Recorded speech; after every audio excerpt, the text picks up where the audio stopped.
Hello, Realtor Moms podcast listeners. Thanks so much for tuning in. Today we have for you a list of the essentials for taking care of your property and your safety that you should be doing pretty much every year. We're talking about the obvious stuff, cleaning out the dryer vent, sure, but also things like keeping pests out and avoiding some water problems, even some pretty major safety concerns.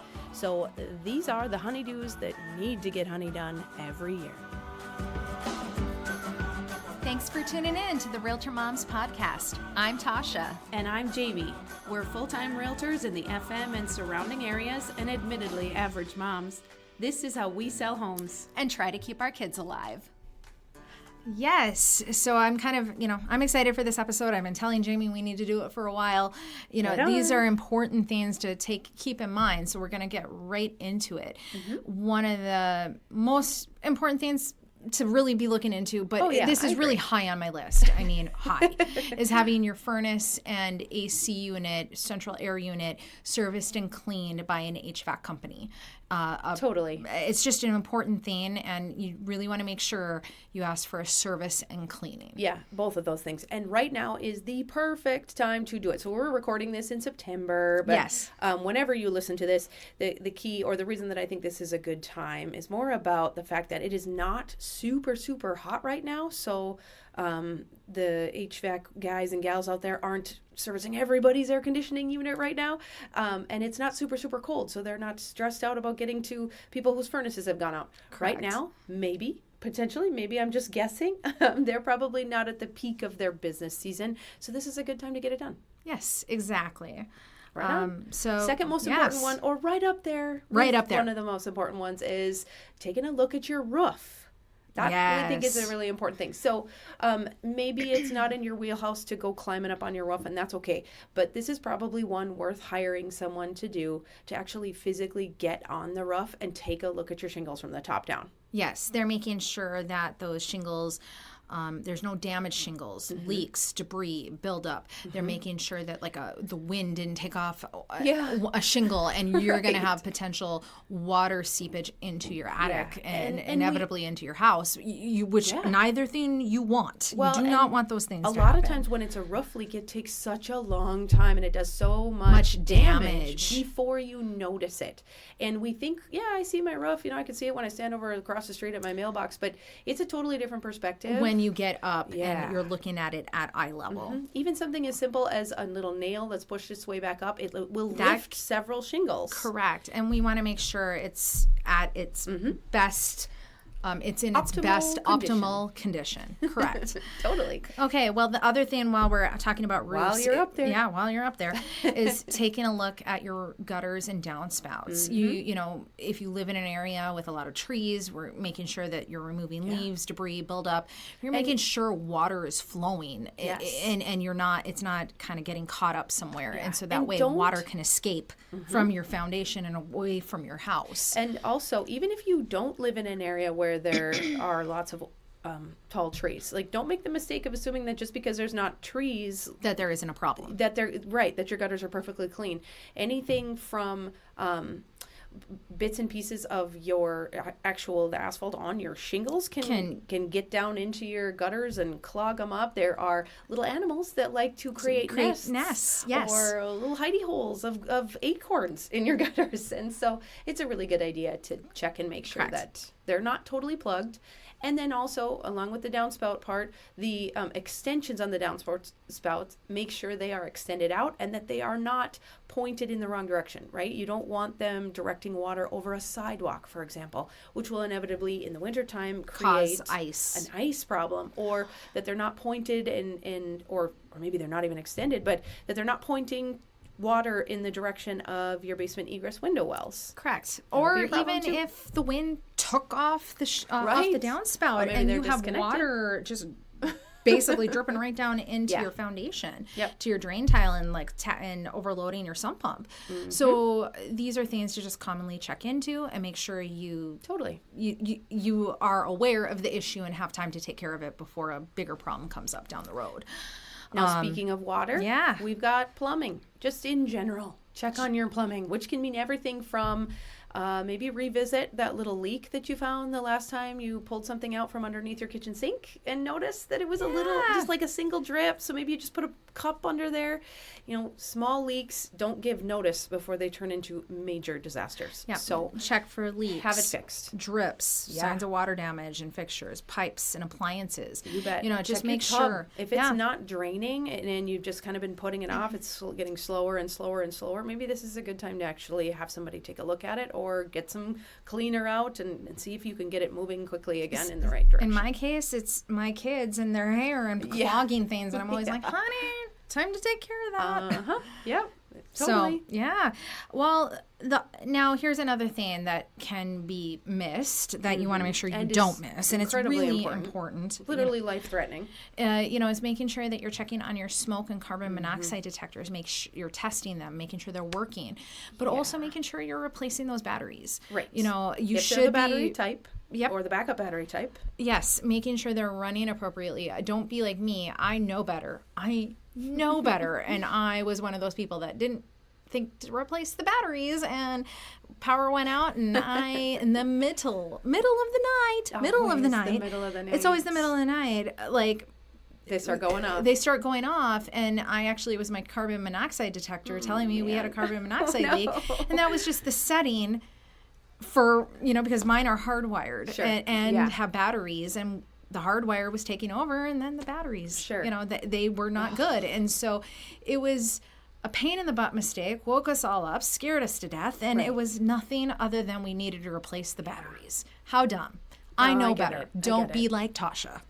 And if your smoke detector or your carbon monoxide detector is a number of years old, right? If it's getting to be 10 years old, just replace the whole unit. Yes. Technology has come so far in 2 years, much less 10 years, that I think it's probably just a good idea. It's recommended. It's recommended that they're replaced every 10 years entirely. So, yes. And along the lines of replacing batteries, kind of going back to the HVAC system, replace the batteries in your thermostat. Yes. They are not hardwired. There is no workaround. If the batteries go dead in your thermostat is not going to tell your furnace to turn on when it gets cold or your air conditioning to turn on when it gets too hot. And if you are gone, which is inevitably when it'll happen. Exactly. You don't want to come home in the middle of the, after an entire weekend gone and your furnace has quit working and you have broken water pipes in your house from the cold. Exactly. And if you were relying on a Wi-Fi connection, that's great. But if the battery dies, there may or may not be a signal sent at all to let you know that it's not doing what it's supposed to be doing. So annually change those batteries. Correct. Get them replaced in your house's thermostat. Yeah. How about the water heater? Oh, yes. Okay, so there's a couple different theories on the water heater. Some people flush out their water heaters on an annual basis. And so if you're one of those people, this is your reminder, go ahead and remember do it. to do that. Get that done. If you're not sure if it's been done annually, because maybe you just recently moved. Or it's not something that you normally do. Not something that you typically do. This is not the time to do it. No, don't do it. Generally, if I understand correctly from our home inspectors and plumbers, they do not recommend just jumping in and starting to empty out and flush sediment out of water heaters if it's not something that has been consistently done. It's just more likely to burn it out. So correct. Do that flushing if it's part of your repertoire. Otherwise, really what we're recommending here is just that you're checking for leaks, corrosion, rust, any possible those leaks on those water heaters. So and I guess we could things also, that need to be addressed. Yeah, we could also check the temperature. If you really love hot showers and suddenly somebody has joined your family, maybe you've got a new baby in the house, or your baby has turned into a 3-year-old who likes to grab the knobs on the on the tub faucet. There is such a thing as too hot of water that can be dangerous. Correct. So check Google about what kind of temperature should be required or recommended there. Well, kind of the next thing on our list is appliance maintenance. Now is the time to really be taking a look for water leaks on those refrigerators, making sure that things are really cleaned. Clean your dryer vent. That's really important. That can lead to fires. Fire safety issue. So it should be done once a year. Yeah. And so you pull out your refrigerator. Make sure that you're cleaning out cleaning up The vents in the back, cleaning things Yes. out, making sure that there aren't any issues. We're really just trying to make sure we're getting to anything before there's a problem. Yeah. Oh, the dryer cords. You were talking about that with me before we started this podcast. The dryer or the washer or hose? the washer. Yeah. Yes, not dryer. Check the washer hose. Check the water hoses that go into your washing machine, because the stainless steel braided hoses are, I think, the best. But a lot of people still have the old black rubber ones, and those tend to deteriorate over time, and they can just spring a leak out of nowhere. So take a look at them, make sure that rubber material is not drying out, or probably even better yet, just replace them with stainless steel braided hoses. Correct. So much safer. Well, kind of the next thing is checking the window seals, checking your doors. We're inspecting for drafts, leaks, worn weather stripping. Weather stripping does not last forever. It doesn't. Resealing or replacing, especially kind of that weather stripping, checking, because if you have drafts or if you need to readjust some of those exterior doors, these are times where you could save on some of your, you can protect your energy efficiency within your home. Completely. And check your garage doors too. Correct. If you have a heated garage, check that weather stripping on the garage door hasn't been, knocked into and chipped out when you walked by with the snow machine last year or the lawnmower.